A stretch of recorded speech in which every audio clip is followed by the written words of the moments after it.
Bien.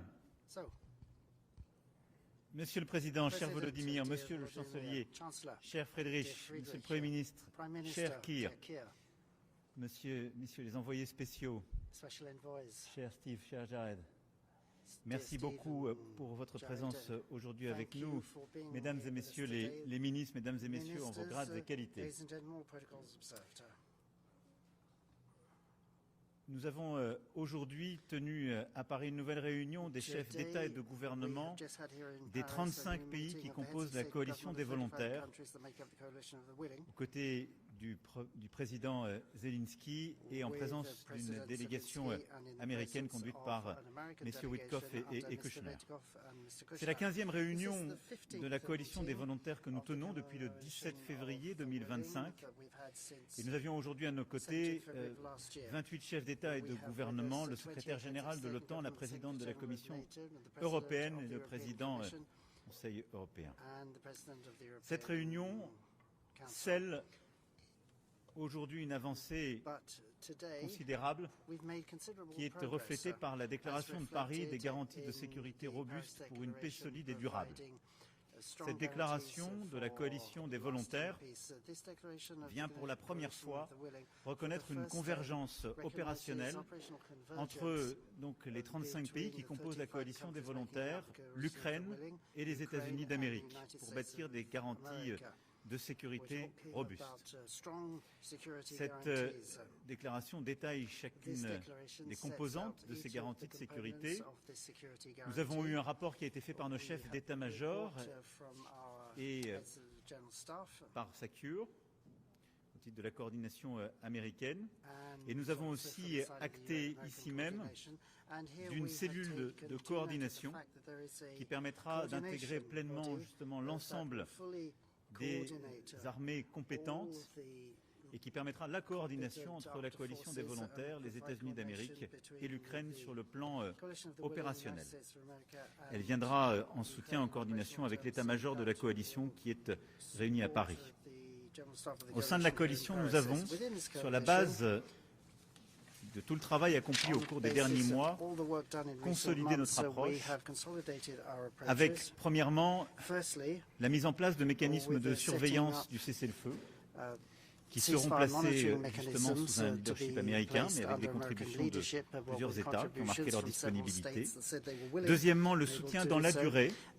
D'abord, les forces armées ukrainiennes qui sont et resteront la première ligne de défense et de dissuasion contre l'agression. Donc nous avons planifié sur la base d'un format d'armée volontariste de 800 000 hommes, les entraînements, les capacités et l'ensemble des moyens pour que cette armée puisse dissuader toute nouvelle agression. Troisièmement, de poursuivre nos préparatifs pour la mise en place d'une force multinationale dans les airs, les mers, sur le sol, pour apporter une forme de réassurance le jour d'après le cessez-le-feu, loin de la ligne de contact. Et au-delà du travail qui a été conduit par les chefs d'état-major britanniques et français avec tous les autres états-majors, je veux saluer nos amis allemands, italiens, polonais, souligner aussi l'importance du rôle de la Turquie qui, sur la partie maritime, a un rôle tout à fait considérable et a endossé cette responsabilité. Et puis quatrièmement, nous avons donc acté de traduire juridiquement ces engagements pour soutenir l'Ukraine en cas de nouvelle attaque de la Russie par justement des mécanismes de solidarité et d'intervention. Nous continuons aussi enfin de converger sur les questions de reconstruction et de soutien économique, et c'était le deuxième temps de la discussion. Mais vous le voyez, sur ce premier temps, nous avons consolidé l'architecture, la planification, les moyens, les règles des garanties de sécurité pour l'Ukraine le jour d'après la paix, et je dirais d'une garantie de sécurité pour l'Ukraine et pour le continent européen. Le deuxième temps de la discussion a été consacré à la prospérité future de l'Ukraine, avec là aussi le plan américain qui a été présenté, les contributions européennes, avec la volonté d'accélérer le travail aux côtés de l'Ukraine pour que dans les prochaines semaines, un tel plan de prospérité puisse être finalisé, qui sera une composante importante justement de ces accords de paix. Tout cela sont des piliers essentiels de ce qui viendra soutenir une négociation qui est en train d'être conduite et dont nous souhaitons tous qu'elle puisse se finaliser le plus vite possible. Mais ces garanties de sécurité sont la clé pour que jamais un accord de paix ne puisse signifier une reddition ukrainienne et que jamais un accord de paix ne puisse signifier une menace nouvelle pour l'Ukraine. Je crois que ce qui est très important de souligner, c'est que tous les pays ici représentés devant vous, mais l'ensemble des pays de la coalition des volontaires, et tous ceux qui sont là, qui étaient présents aujourd'hui à Paris après la très bonne coordination que nous avions eue tous ensemble en fin d'année dernière à Berlin, partagent tous la même volonté, la paix. La paix en Ukraine, la paix en Europe. Mais nous voulons tous que cette paix soit juste, qu'elle soit durable, qu'elle soit solide. Et nous sommes tous lucides. Les paix qui ont été signées ces 15 dernières années par la Russie ont toutes donné lieu à des violations par la suite. En Moldavie, en Géorgie, en Ukraine.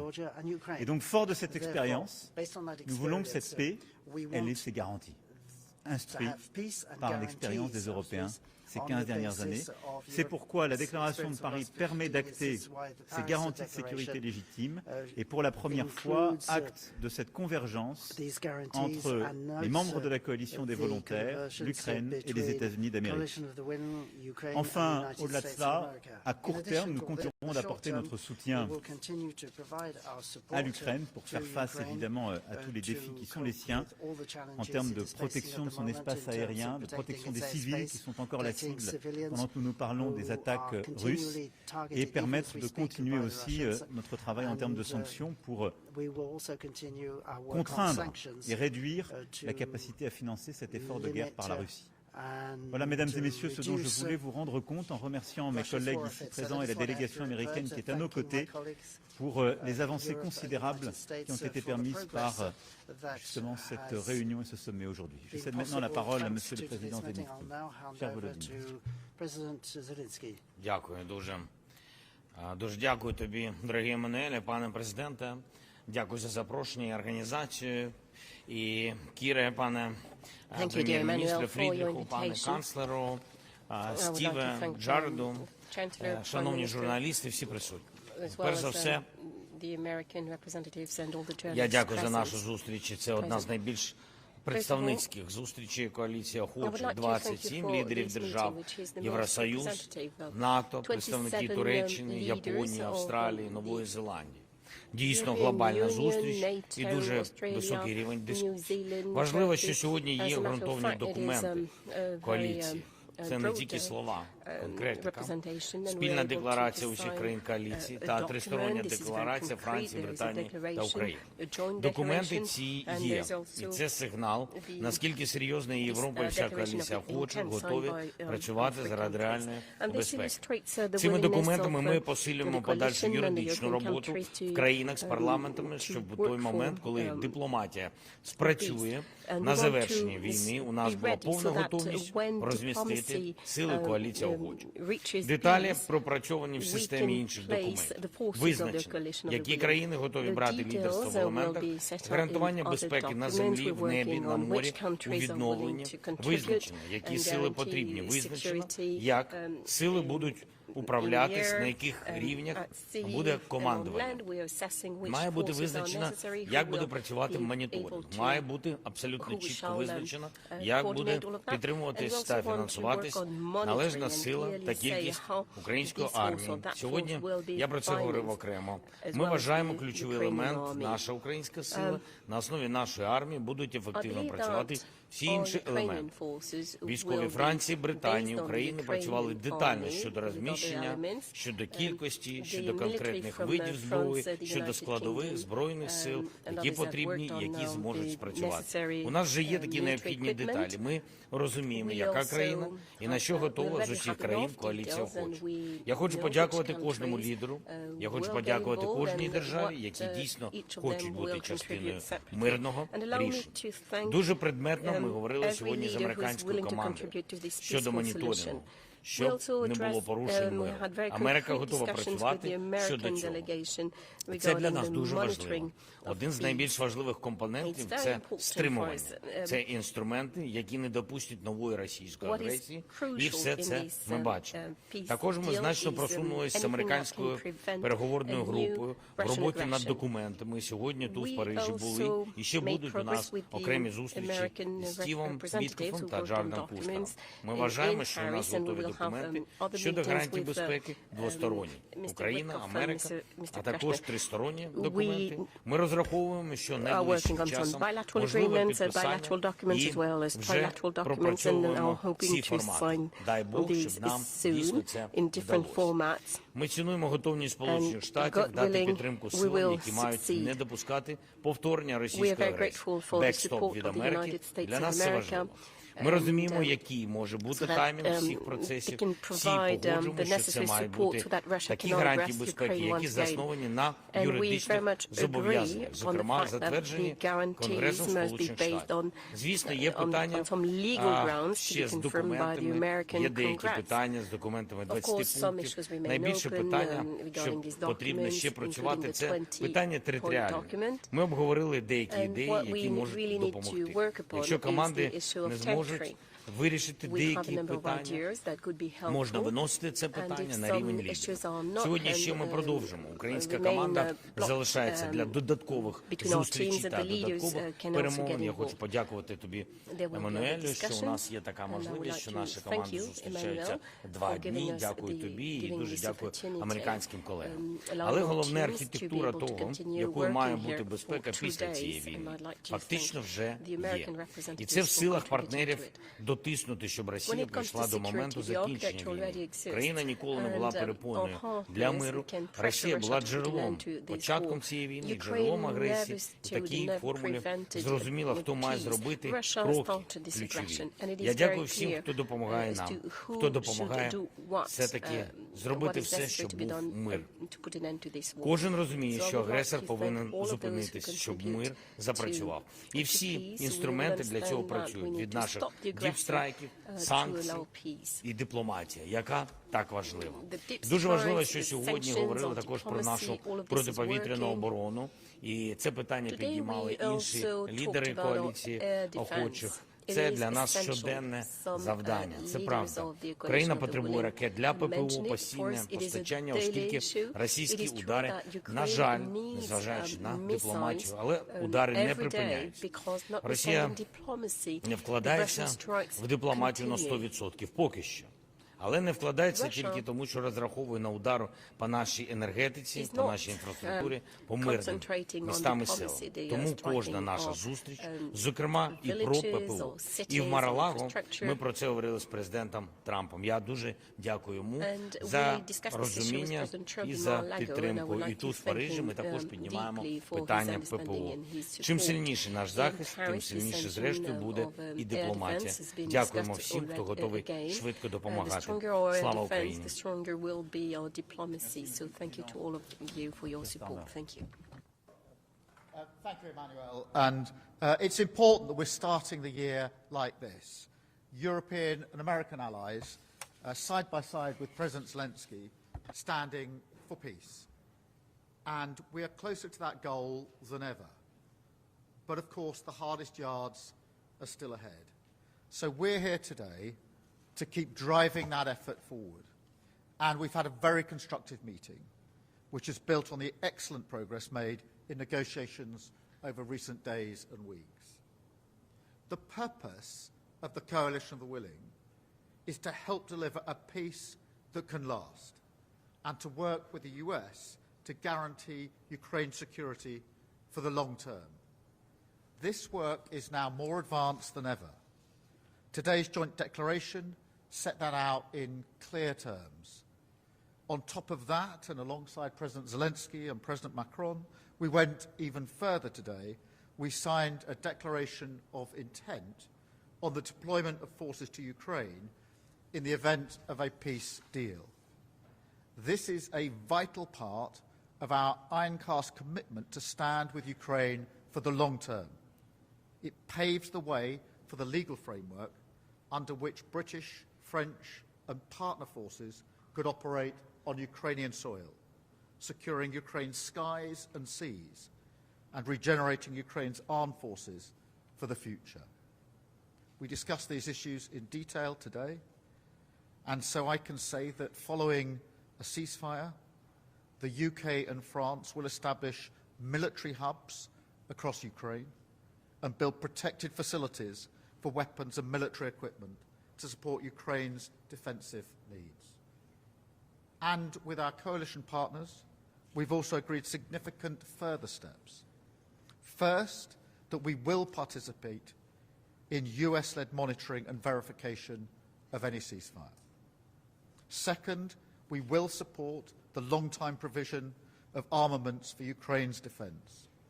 And third, we will work towards binding commitments to support Ukraine in the case of a future armed attack by Russia. This is all about building the practical foundations on which peace would rest. But we can only get to a peace deal if Putin is ready to make compromises. And so we have to be frank. For all Russia's words, Putin is not showing that he's ready for peace. Over the last few weeks, we've seen the opposite. Further horrific strikes on Ukraine, killing and wounding civilians, and cutting off power for millions of people in the dead of winter. His forces hit a hospital in Kyiv just yesterday.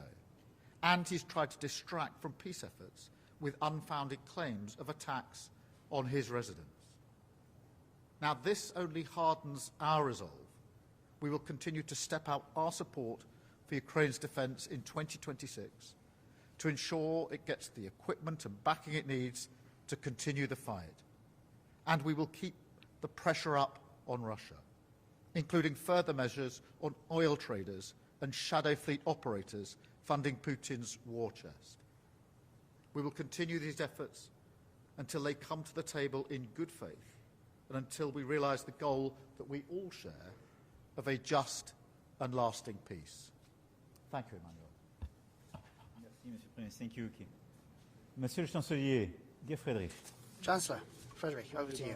Emmanuel, meine Damen und Herren, Thank you, Emmanuel. Ladies and gentlemen, das neue Jahr beginnt, this wie new das year is alte beginning geendet hat, exactly the way mit the old one intensiver ended. That's to say, with Friedensdiplomatie intensive für peace die diplomacy Ukraine. for Ukraine.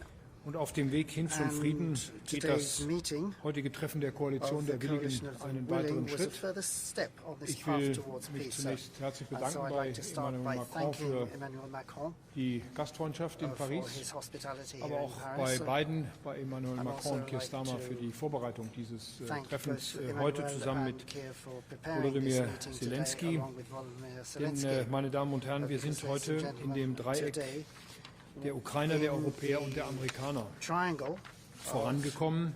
Europeans, Ein Ukraine, Treffen, das wir in and dieser Zusammensetzung in United Berlin States, im Dezember we zum have ersten built Mal on the progress zusammengebracht haben. that Das ist we ein achieved gemeinsamer last year Erfolg. in Berlin. Und dafür möchte ich This auch is a sehr shared herzlich den success. Vertretern der amerikanischen And, Regierung, I'd also like to Steve Witkoff und thank Jared Steve Kushner, Witkoff and herzlich Jared danken. Kushner, Auch Präsident President of the Trump United States, für seine Bemühungen und seine thank them Unterstützung. and Denn wir President teilen alle Trump for zusammen their support dasselbe in all strategische this Ziel. effort. Wir wollen And we erstens und vor have allem, the same strategic dass so goal. schnell wie First and möglich die foremost, Waffen we in want der to make Ukraine sure that nach 4 the Jahren des weapons in Krieges Ukraine after 4 endlich years of war schweigen. be finally Das Land silenced. steht am Rande einer The humanitären country is on the verge of a Energiekrise. humanitarian energy Und crisis. deswegen intensivieren wir And therefore we are stepping up ohnehin unsere starken in any Bemühungen, case, jetzt noch einmal our zu einem enormous schnellen efforts Ergebnis so zu as kommen. to reach Wir wollen, dass a ein swift Waffenstillstand conclusion. zweitens, Secondly, anders als im we Abkommen want von there to Minsk be im Jahre a ceasefire, 2015, unlike the auf Minsk starke Agreement 2015, Sicherheitsgarantien one based gestützt on werden kann. strong Und wir wollen security schließlich drittens als guarantees. And Europäer thirdly, und Ukrainer as Europeans and diesen Ukrainians, we Waffenstillstand want to gemeinsam ensure, gestalten. that Heute we stand im can shape Zentrum, this ceasefire welchen together. Beitrag Today we Europa und focused seine on Partner in der Koalition der the Willigen nach einem contribution Waffenstillstand für die that Sicherheit der Europe and Ukraine its partners gemeinsam leisten after können. a Wir ceasefire werden could hier als make Koalition for der Willigen Ukraine. As eine coalition of the gemeinsame willing, Verantwortung we will übernehmen. Wir be wollen helfen, shouldering our auch responsibilities. künftig We starke want to help Streitkräfte to make sure that aufzustellen in the in future der Ukraine, there are strong ukrainische armed forces Streitkräfte, die Russland glaubhaft abschrecken, durch Bewaffnung, durch Ausbildung und durch Finanzierung.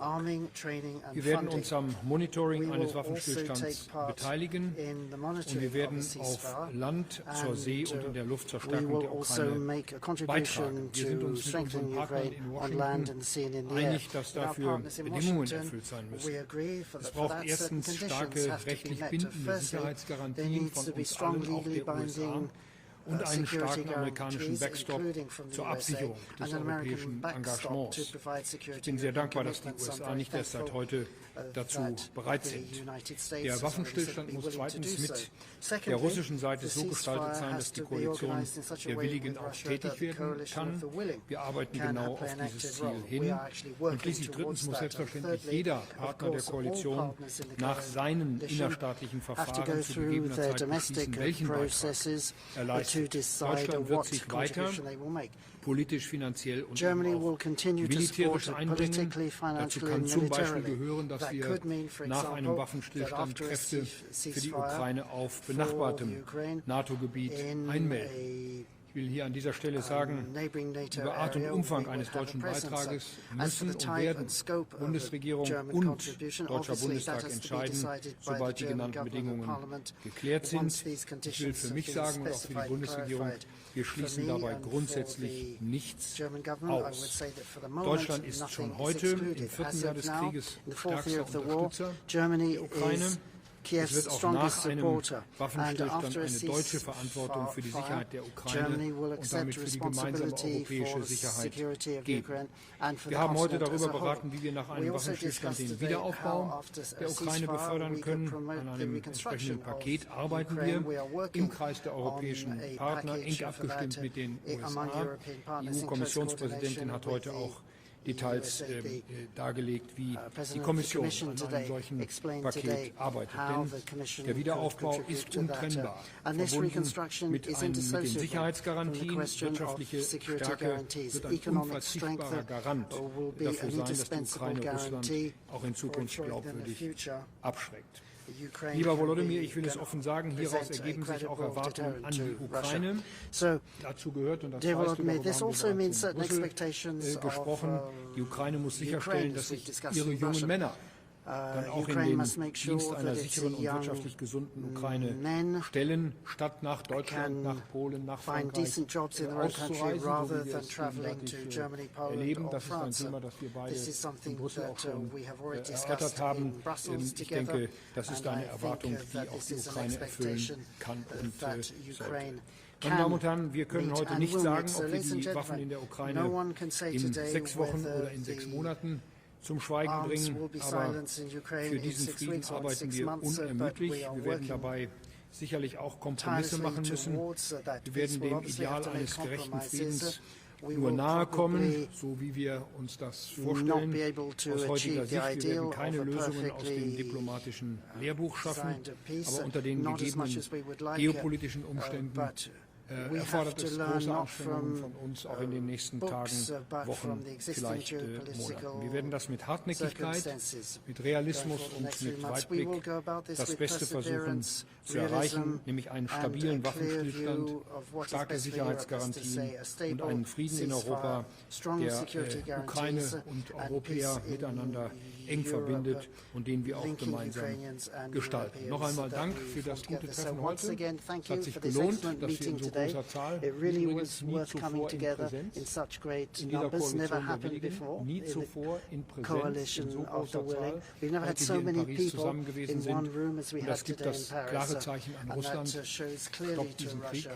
Es macht keinen Sinn, ihn fortzusetzen. Wir sind bereit, als Koalition der Willigen, mit der Ukraine, mit den USA zusammen einen Weg aufzuzeigen, wie endlich Frieden herrschen kann in Europa und in diesem Fall ganz besonders in Europa. Monsieur l'envoyé spécial, Steve Witkoff, Monsieur Jared Kushner. Hello.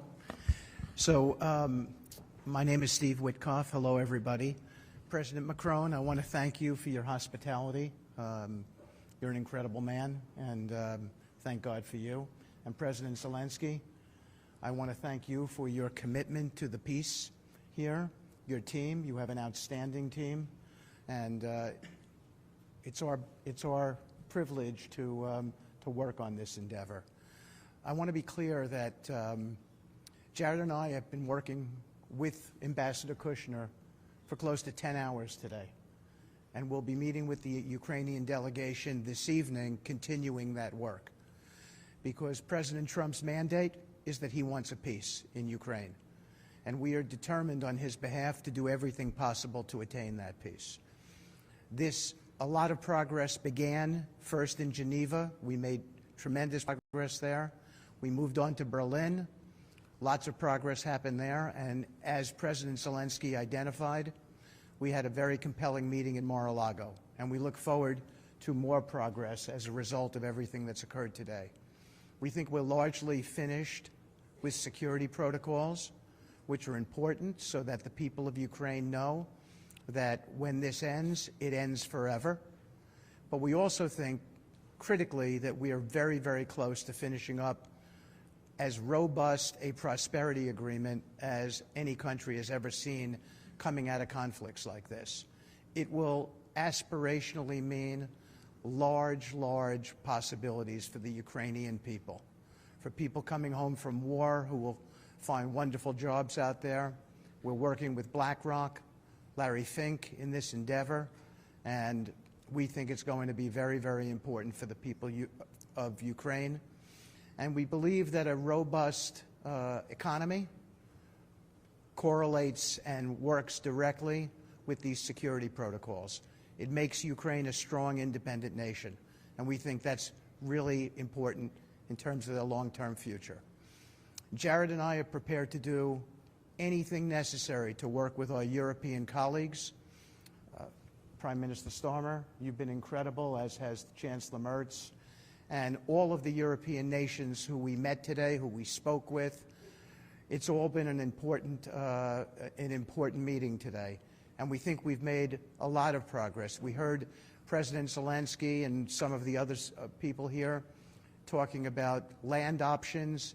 That will be the most critical issue, and we're going to be continuing on with those discussions, and hopefully we'll be able to meet or come up with certain compromises with regard to that. But I do want to say this. We are here to mediate and help in the peace process, and we're prepared to do anything necessary to get to that place. President Trump strongly, fervently believes that this killing has to stop, that the carnage has to stop. And we're determined, all of us up here, to be a part of that. Nothing to add. That was perfectly said. Okay. Thank you. Nous allons passer aux questions. Questions. We'll take questions now. Yeah. One question by delegation. Je vous en prie. Go ahead. Bonsoir. Good evening. Claire Gatinois from Le Monde. Bonsoir, messieurs les présidents, chefs d'État, chefs de gouvernement. Bonsoir, messieurs les envoyés spéciaux. Monsieur le Président Emmanuel Macron, c'est la 15e fois, vous l'avez dit tout à l'heure, que la coalition des volontaires se réunit pour bâtir des garanties de sécurité pour l'Ukraine en espérant le soutien des États-Unis. Trump ne s'est pas encore engagé fermement sur ce soutien américain. Après l'opération au Venezuela et les menaces portées sur la souveraineté du Groenland, les Européens peuvent-ils encore faire confiance à l'allié américain? Les volontaires ne doivent-ils pas penser les garanties de sécurité sans les États-Unis? Vis-à-vis du Groenland, au-delà des déclarations qui ont été publiées ce matin, faut-il envisager un déploiement de troupes européennes pour protéger le territoire? Enfin, est-ce pour préserver ce lien avec les États-Unis que vous n'avez pas condamné l'intervention militaire américaine au Venezuela?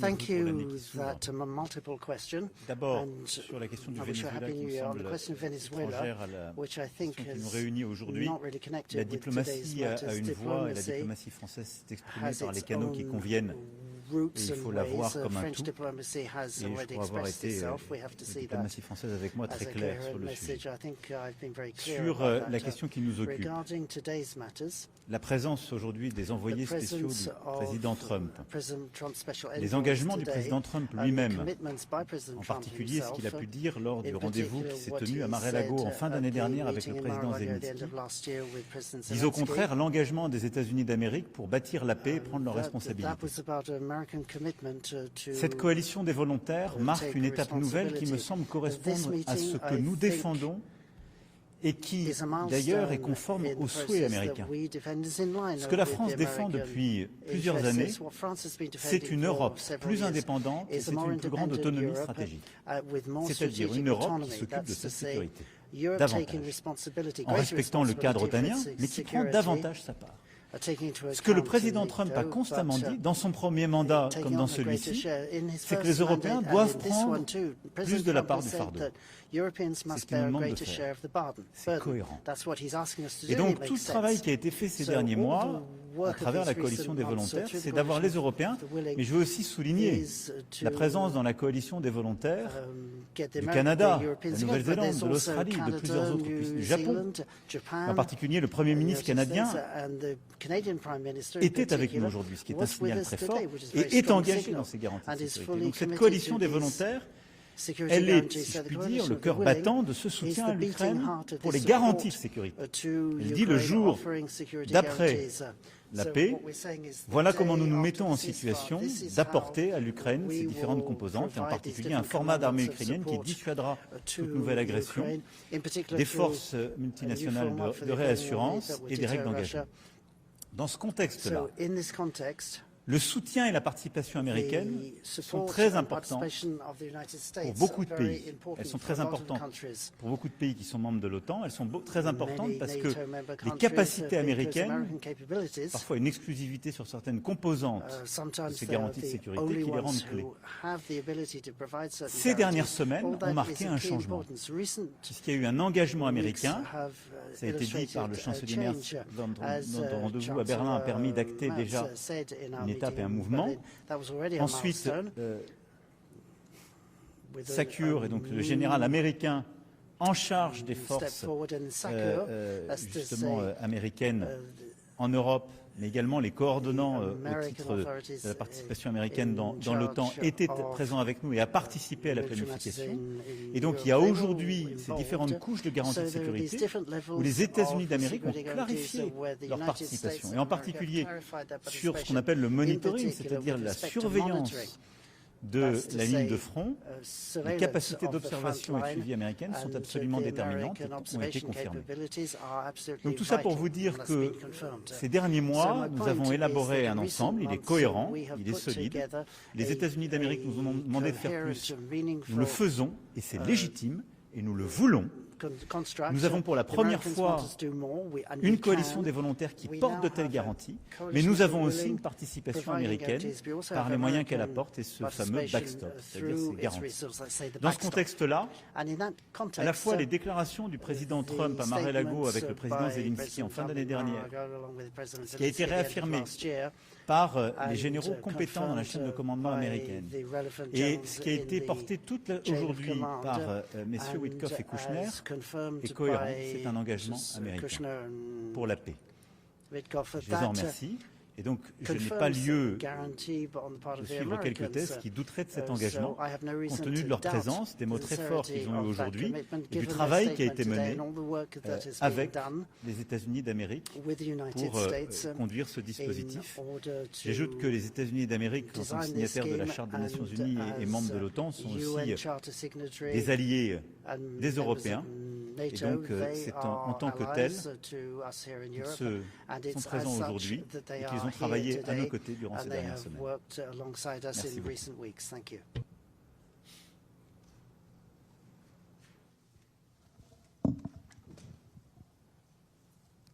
Hello to everyone. Oksana Tkachenko, Ukrainian channel 1+1. I have a few questions. First one for Ukrainian president. Пане президенте, чи можете ви сказати, що ці гарантії безпеки дійсно вже готові до реалізації, фіналізовані? І як ви бачите юридичну реалізацію їх в Україні? Тобто, чи буде це якесь запрошення для цього миротворчого контингенту? And also question to European leaders. Could you explain specifically what would be a contribution from each of your country?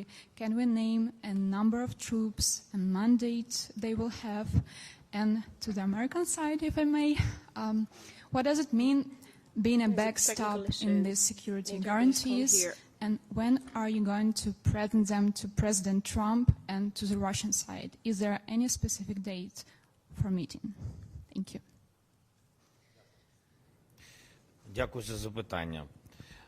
Передусім, я вважаю, що гарантії коаліції охочих повинні працювати разом з гарантіями Сполучених Штатів Америки. І саме так буде. Ми працюємо над тим, щоб це були юридично зобов'язуючі гарантії. Що стосується американської сторони, наші двосторонні гарантії безпеки будуть підтримані Конгресом. Дай Бог, щоб ми дійшли до цього моменту. Ми на це розраховуємо. Документи в принципі готові, про деталі поки що говорити не можу. Що стосується декларації, це перший крок, який ми підписали, він дуже важливий, він відкриває сам процес, і ці юридично також ці документи будуть юридично зобов'язуючі. Більшості країн із коаліції охочих потрібна підтримка їх парламентів. Тому після декларації, після цього процесу, країни йдуть в парламенти. Також розраховуємо на цю підтримку.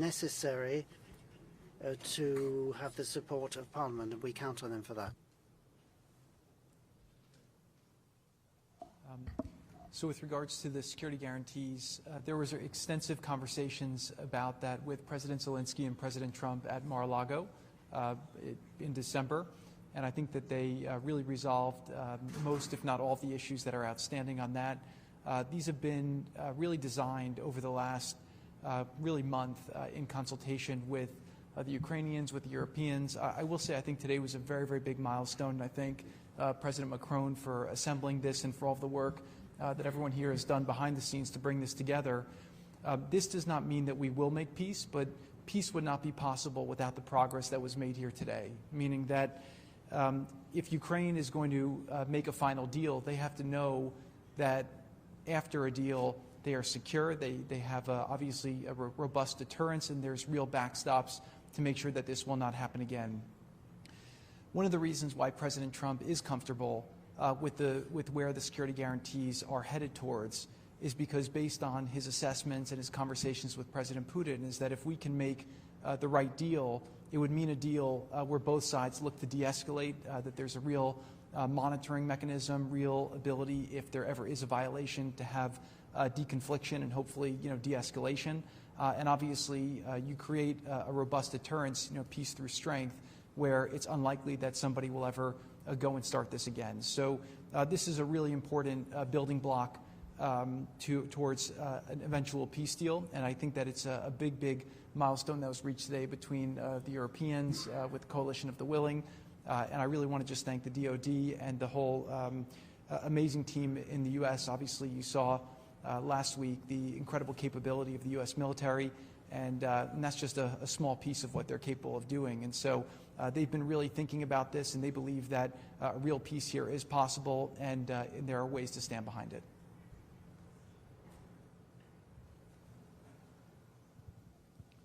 James Mates, ITV News from London.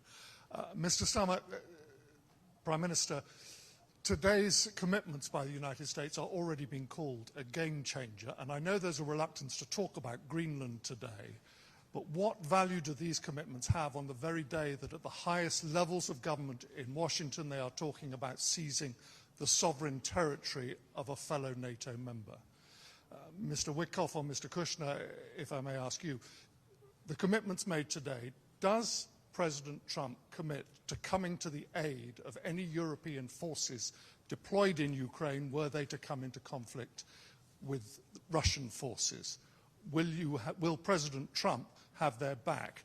And President Zelensky, if I may ask you, is this enough? You said before today you were 90% of the way towards a peace agreement. How close are you now? Well, let me start. On the question of Greenland, I've been very clear as to what my position and the position of the UK government is, both in statements I made myself yesterday and in the statement that was put out earlier today. I've been equally clear that the relationship between the UK and the US is one of our closest relationships, particularly on issues on defence, security and intelligence. And we work with the US 24/7 on those issues. So far as today is concerned, the Coalition of the Willing was set up just under a year ago now, with the aim to bring about just and lasting peace. And we knew that that would require security guarantees. We worked on military plans, which were prepared over the early months of the year. To a point of several months ago, we were able to set them out with clarity. Today, we've made real progress on the political commitment, declarations and commitments that have been made today. The biggest meeting of the Coalition of the Willing in terms of the number of leaders here, and the first meeting of the Coalition where we've been sat together with our American colleagues around the same table, hammering out these issues. So this is the political declaration that goes with it. And we've made some real progress on those security guarantees. They're set out in the documents we've issued, but they include on issues such as working with the US on ceasefire monitoring, on binding commitments to support Ukraine, and on the operations headquarters here in Paris. And as Jared said a moment ago, and I thank Steve and Jared for all the work they've done in recent weeks, particularly on the security guarantees, and for being here today at our meeting. But peace is only possible because of the progress that we're making in these meetings of the Coalition of the Willing and that we've made here today. And I'm really pleased that nearly a year after we begun this work with the Coalition of the Willing, that we've got this far now with security guarantees. Of course, nobody is saying that is job done. Of course, there's more work always to be done, but we've made some real progress today, and that is a good thing for Ukraine. It's a good thing for Europe. It's a good thing for the United Kingdom because, of course, this is about our security, our defence, our freedoms, and the impact that it's already had over 4 long years on Ukraine, on Europe, and back in the United Kingdom. The President strongly stands behind security protocols. Those security protocols are meant to, A, deter any attacks, any further attacks in Ukraine, and B, if there are any attacks, they're meant to defend, and they will do both. They are as strong as anyone has ever seen. Everyone on this panel, on this stage up here, has acknowledged that, as has almost all of the countries that sat at the table with us today. The President does not back down from his commitments. He is strong for the country of Ukraine and for a peace deal, and we will be there for the Ukrainians in helping them to get to that final peace, and we're confident we will get there. You want to say something, Jared? Perfect. Thank you very much for your question. First of all, we have declaration, and I think this is a huge step forward, because 1 year ago we couldn't even, think about it, and now we have this step. Yes, of course, not enough, not still enough. We will have document which will be supported, I hope, I'm sure, between us, will be supported by European parliaments, and that will be enough. Then we have really very good dialogue with American side. Thanks again, Steve and Jared. So we really have good steps forward. Yes, 90%, but we are each day a little bit closer. It's still not enough to have a peace, because enough when the war will finish, will end in Ukraine, we still have losses. So it's still not enough. Thank you very much. Bonsoir, guten Abend, Bundeskanzler Merz, Michaela Wiegel, Frankfurter Allgemeine Zeitung.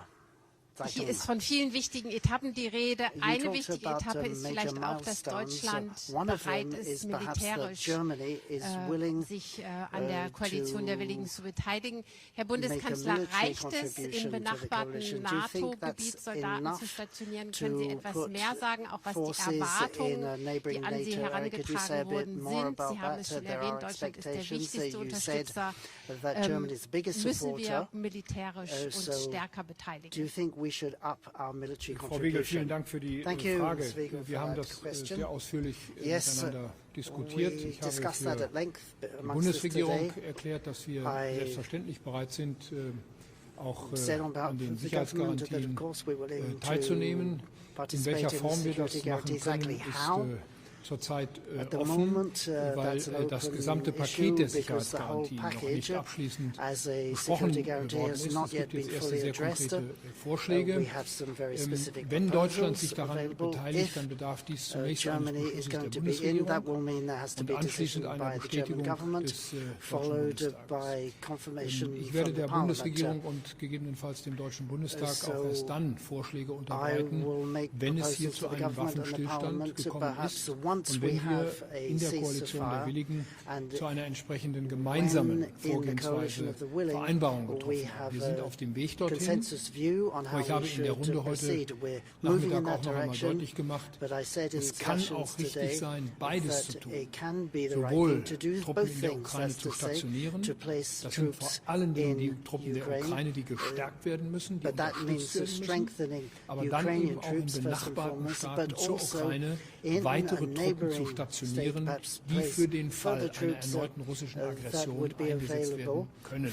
Ich spreche bewusst hier im Konjunktiv, weil das Ganze im Gesamtkontext, im gesamten Paket noch nicht ausverhandelt ist. Aber noch einmal, die Grundvoraussetzung ist, dass es einen Waffenstillstand gibt, ein Abkommen mit Russland über einen Waffenstillstand. Und dieser Waffenstillstand, der muss dann abgesichert werden durch entsprechende militärische Unterstützung der Ukraine. Und ich will es hier auch noch einmal betonen, es ist nicht nur eine militärische Unterstützung der Ukraine, es ist eine militärische Unterstützung des Friedens und der Freiheit in ganz Europa.